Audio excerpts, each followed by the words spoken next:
नमस्कार, स्वागत है आपका। आप देख रहे हैं द न्यूज और मैं रानी गुप्ता आपके साथ। लोकसभा चुनावों को लेकर के कुछ ही दिन बाकी है, लेकिन उससे पहले तमाम पार्टियां अपने अपनी ओर से पूरी तरीके से दमखम लगाती हुई नजर आ रही है ताकि वो अपनी पार्टी को इस लोकसभा के चुनाव में विजयी बना सके। लेकिन दूसरी ओर अगर हम बात कांग्रेस पार्टी की करें तो कांग्रेस पार्टी को लगातार एक के बाद एक कई झटके लग रहे हैं। दरअसल कांग्रेस पार्टी के कई दिग्गज नेता कांग्रेस से अपना नाता तोड़ रहे हैं और वो बीजेपी में शामिल होते हुए नजर आ रहे हैं। अभी हाल ही में गुजरात में एक बार फिर से कांग्रेस के पूर्व एमएलए महेश पटेल ने इस्तीफा दे दिया है। कहा जा रहा है कि वो बीजेपी में शामिल हो सकते हैं। तो वहीं दूसरी ओर मध्य प्रदेश में भी बड़ा झटका कांग्रेस पार्टी को लगा है। मध्य प्रदेश के पूर्व सीएम कैलाश जोशी के बेटे दीपक जोशी ने एक बार फिर से बीजेपी ज्वाइन कर ली है। बता दें कि दीपक जोशी ने पिछले साल विधानसभा चुनाव से पहले बीजेपी छोड़कर कांग्रेस की सदस्यता ग्रहण कर ली थी। इसके अलावा कांग्रेस के वरिष्ठ नेता एवं पूर्व विधायक अरुण देव चौबे, गुन्नौर पूर्व विधायक शिवदयाल बागरी एवं अलीज राजपुर जिला कांग्रेस के उपाध्यक्ष कमरुद्दीन भी बीजेपी में शामिल हो गए हैं। वहीं दूसरी ओर जिस तरीके से धड़ाधड़ कांग्रेस से कई सारे दिग्गज नेता इस्तीफा देकर के बीजेपी में शामिल हो रहे हैं, तो इस चीज को लेकर के राजस्थान के पूर्व सीएम अशोक गहलोत ने चिंता जताई है। उनका कहना है कि दबाव की वजह से, डर की वजह से नेता जो है वो कांग्रेस को छोड़ करके जा रहे हैं और इस मुश्किल घड़ी में वो कांग्रेस का साथ छोड़ रहे हैं। उन्हें राहुल गांधी की तरह कांग्रेस में डटे रहना चाहिए था, लेकिन वो किसी न किसी डर की वजह से कांग्रेस पार्टी से इस्तीफा दे रहे हैं। उधर बात हम तेलंगाना की करें तो तेलंगाना में भी कांग्रेस और बीआरएस को बड़ा झटका लगा है। कांग्रेस के 1 और बीआरएस के 4 नेता बीजेपी में शामिल हो गए हैं। पूर्व बीआरएस सांसद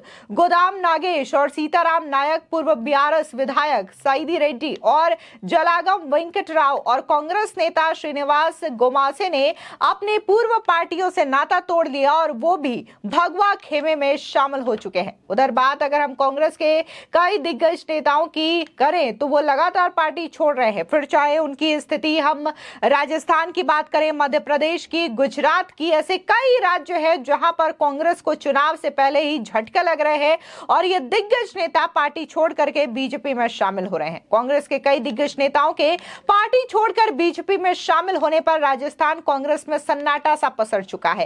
कांग्रेस के कई नेताओं ने चुप्पी साध रखी है। रविवार यानी कि 10 मार्च को भी देखने को मिला कि कैसे पूर्व केंद्रीय मंत्री और राज्य सरकार में कैबिनेट मंत्री रहे लालचंद कटारिया राजेंद्र यादव के साथ रिछपाल मिर्धा, विजयपाल मिर्धा, आलोक बेनीवाल, खिलाड़ी लाल बैरवा, रिजू झुंझुनवाला सहित कई नेताओं ने बीजेपी की सदस्यता ली थी। 6 घंटे बाद शाम 5:30 बजे पूर्व सीएम अशोक गहलोत की पहली प्रतिक्रिया सामने आती है। अशोक गहलोत ने कहा कि जिन नेताओं को कांग्रेस ने पहचान दी वे केंद्रीय एजेंसियों के डर से बीजेपी में जा रहे हैं। रात्रि 8 बजे तक पीसीसी चीफ गोविंद सिंह डोटासरा, नेता प्रतिपक्ष टीकाराम जूली और पूर्व उप मुख्यमंत्री सचिन पायलट की भी कोई प्रतिक्रिया सामने नहीं आई। दरअसल आपको बता दें कि अशोक गहलोत ने शाम 5:30 बजे अपने सोशल मीडिया साइट एक्स पर पोस्ट करते हुए अपनी प्रतिक्रिया जाहिर की है। उन्होंने लिखा कि जो नेता कांग्रेस छोड़ करके जा रहे हैं उन्हें कांग्रेस में पहचान मिली है। केंद्रीय मंत्री, राज्य में मंत्री बनाया, पार्टी में बड़े पदों पर बिठाया, परंतु पार्टी के मुश्किल वक्त में वो पार्टी छोड़कर भाग रहे हैं। कई लोग कह रहे हैं कि उनके ऊपर केंद्रीय एजेंसियों का दबाव है, इसलिए बीजेपी में जा रहे हैं। यह वक्त किसी दबाव के आगे झुकने का नहीं है, बल्कि लोकतंत्र को बचाने और देश के भविष्य के लिए संघर्ष करने का है। आपको बता दें कि इससे पहले भी अशोक गहलोत मीडिया के सामने आए थे, तब भी उन्होंने यही बातें कही थी और इन बातों को दोहराते हुए कहा था कि लगातार जांच एजेंसियों का छापा पड़ रहा है, जिसकी वजह से कई सारे नेता दबाव में हैं और पूरी तरीके से इस वक्त सरकार जो है इन नेताओं को दबा रही है, दबाव में है, जिसकी वजह से वो पार्टी छोड़ रहे हैं। एक बार आप भी सुनिए कि अशोक गहलोत ने क्या कहा था। देखिए, चुनाव लोकसभा का सामने है, तैयारियां चल रही है और जिस प्रकार से हालात बने हैं देश के अंदर वो बहुत खतरनाक बनते जा रहे हैं। लोगों की समझने की आवश्यकता है। बिना संविधान के देश चल नहीं सकता। कानून का राज होना आवश्यक है, तब जाके सब सुरक्षित रहते हैं। बेसिक बात ये है। नॉन वायलेंस बेसिक बात है, अहिंसा हो। अब अगर माहौल तनाव का हो, भय का हो, ये डेमोक्रेसी के अंदर मंजूर नहीं हो सकता। डेमोक्रेसी का मतलब ये है कि सब खुल के बात करें, अपनी संविधान और कानून के अनुसार चले वो। पर जो ईडी, इनकम टैक्स, सीबीआई के दुरुपयोग करके आप सरकारें बदल रहे हो, विधायकों को तोड़ रहे हो, वरिष्ठ नेताओं को ले जा रहे हो हमारी पार्टी से, ये एक नई राजनीति शुरू होगी देश के अंदर। और ये बहुत खतरनाक खेल है, क्योंकि पैसे के बल पर कुछ भी संभव है देश के अंदर, कुछ भी संभव है। और करोड़ों अरबों खरबों का मामला है इनके पास में। और सामने जो विपक्ष की पार्टी है, इंक्लूडिंग कांग्रेस, उनके पास कुछ नहीं है, क्योंकि डरावना माहौल बना दिया। कोई चंदा देने से भी डरता है। चंदा दे दिया, 5 लाख भी मालूम पड़ गया तो पता नहीं ईडी वाला आ जाएंगे। अगर ये माहौल बना दिया देश के अंदर, तो चंदा कैसे देंगे लोग?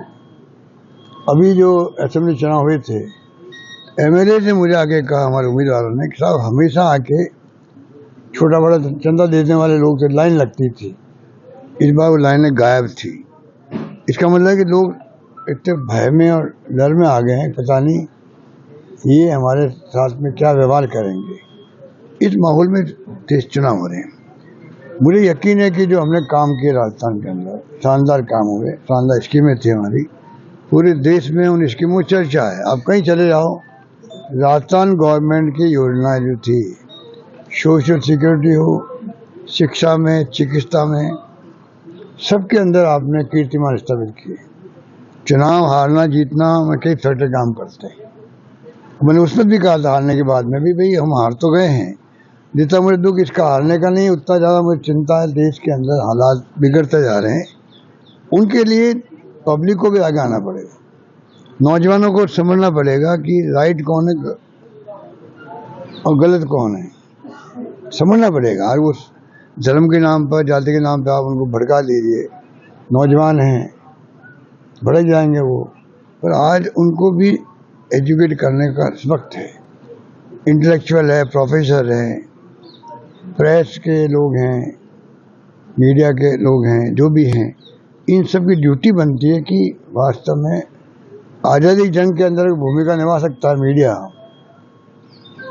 तो अभी क्यों नहीं निभा पा रहा है? अभी दबाव में क्यों है? वो डरा हुआ है। वो डरा हुआ तब भयभीत है कि पूरे देश के अंदर आप देख रहे हैं, जो एक तरफा नेशनल मीडिया चला रहा है, एक तरफे चला रहा है, अंजाम सबको भुगतना पड़ेगा। मुझे यकीन है कि जो हमारी स्कीमें शानदार थी, उसका अपना अभी से लोग महसूस करते हैं कि हमसे गलती हो गई या स्कीम अच्छी थी, लोग याद करते हैं। दूसरा, नई गवर्नमेंट बनी है, अब 3 महीने बाद में वो अभी तक कुछ कर नहीं पा रही है, तो वो भी एक इश्यू बना हुआ है।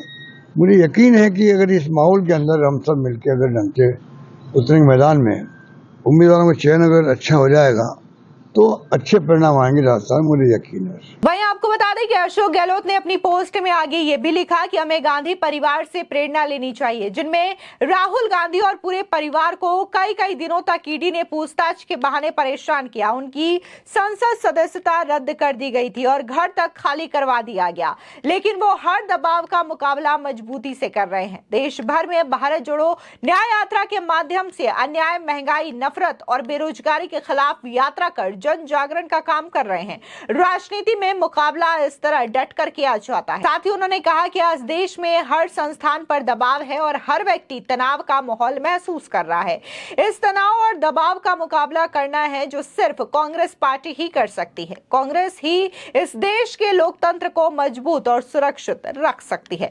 बता दें कि रविवार रात्रि 8 बजे तक प्रदेश कांग्रेस अध्यक्ष गोविंद सिंह डोटासरा, नेता प्रतिपक्ष टीकाराम जूली और पूर्व उप मुख्यमंत्री सचिन पायलट ने कांग्रेस नेताओं के पार्टी छोड़कर जाने पर कोई प्रतिक्रिया नहीं दी है। उनके सोशल मीडिया पेज पर कोई पोस्ट या कमेंट भी नहीं आया है। गोविंद राम मेघवाल सहित पार्टी के कई नेताओं ने भी कोई कमेंट नहीं किया है। पूर्व कैबिनेट मंत्री प्रताप सिंह खाचरियावास ने कहा कि कांग्रेस मुक्त भारत की बात करने वाली बीजेपी अब कांग्रेस युक्त बन गई है। हार के डर से बीजेपी कांग्रेस के नेताओं को बीजेपी में शामिल कर रही है। बीजेपी में जाने वाले कांग्रेस में खाचरावास ने कहा कि पूरे देश में महंगाई, गरीबी, बेरोजगारी, भूखमरी के अपराध के लिए बीजेपी जिम्मेदार है। कांग्रेस के नेता जो आज पार्टी छोड़कर गए हैं, उनको बीजेपी में जो भी मिलने वाला नहीं है। कांग्रेस के लोग उम्मीद कर रहे हैं कि देश में बीजेपी के जुल्म धोखे के खिलाफ कांग्रेस पार्टी के नेता जनता के साथ खड़े होकर के बीजेपी को सबक सिखाएंगे। उधर आपको बता दें, जिस तरीके से कांग्रेस पार्टी को एक के बाद एक कई सारे झटके लग रहे हैं, तो वहीं इस बीच बड़ा झटका पश्चिम बंगाल से भी देखने को मिला, जहां पर इंडिया अलायंस पूरी तरीके से बिखरती हुई नजर आ रही है, क्योंकि ममता बनर्जी सीधे तौर पर पश्चिम बंगाल की 42 लोकसभा सीटों पर अपने उम्मीदवारों की घोषणा कर चुकी है और इन 42 के 42 सीटों पर टीएमसी ने अपने उम्मीदवार उतार दिए हैं। हालांकि इस चीज को लेकर के पहले कहा जा रहा था कि कांग्रेस और टीएमसी के बीच बातचीत हो रही है और बातचीत के माध्यम से इन सीटों पर तय प्रत्याशी उतारे जाएंगे, जिसमें इंडिया अलायंस अपने तौर पर नेताओं को शामिल करेगा और सीट शेयरिंग पर लेकर के चर्चा हो रही है। लेकिन कल ममता बनर्जी ने अपनी पार्टी के 42 उम्मीदवारों को पश्चिम बंगाल के चुनावी मैदान में उतार दिया और इसी के साथ ही बात अगर हम अधीर रंजन चौधरी की करें तो उनके खिलाफ भी टीएमसी ने यहां पर अपना उम्मीदवार चुना है, यूसुफ पठान को, जिसको लेकर के चर्चा काफी ज्यादा तेज हो रही है और कहा यही जा रहा है कि पूरी तरीके से इंडिया अलायंस बिखर चुकी है। जहां इंडिया अलायंस में कई सारे पार्टी के नेता कांग्रेस के साथ नहीं नजर आ रहे हैं, सीट शेयरिंग पर चर्चा नहीं हो रही है, बातचीत नहीं बन पा रही है, तो वहीं कांग्रेस के ही नेता एक के बाद एक कई सारे झटके दे रहे हैं, पार्टी से नाता तोड़ रहे हैं, बीजेपी में शामिल हो रहे हैं। तो वहीं दूसरी ओर राहुल गांधी भारत जोड़ो यात्रा कर रहे हैं, न्याय दिलाने की बात कर रहे हैं, लेकिन उनका अपना ही कांग्रेस पार्टी बिखरता हुआ नजर आ रहा है। फिलहाल इस पूरे मामले को लेकर के आपकी क्या राय है, हमारे कमेंट सेक्शन में जरूर बताएं। धन्यवाद।